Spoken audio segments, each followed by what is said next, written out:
Qardaş, sənin sualının cavabı məndədir.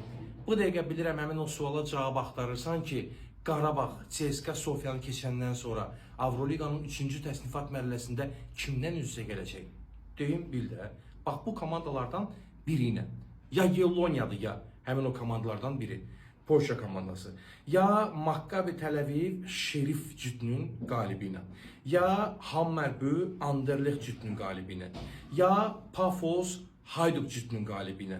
Ya da Tromsø Hradec Kralove cütünün qalibi ilə üz-üzə gələcək. Bundan başqa Çempionlar Liqasında Sturm Graz'la Şotlandiyanın Hearts klubları oynayacaq ki, bu cütün məğlubu ilə üz-üzə gələ bilər. Ya da Fenerbahçe Polşanın Górnik klubu ilə oynayacaq ki, o oyunda da kim məğlub olacaqsa iki oyunun nəticəsinə görə həmin o komanda Qarabağa rəqib olar.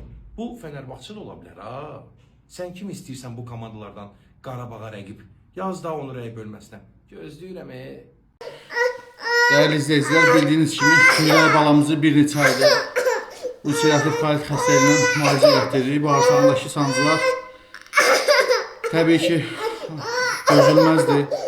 Məcbur olub paylaşırıq. Halımızdan anlayıb dəstək olan, dua edən hər kəsə təşəkkür edirəm. Ümid edirəm ki, bizi başa düşəcəksiniz, dəstəyinizi əsirgəməyəcəksiniz.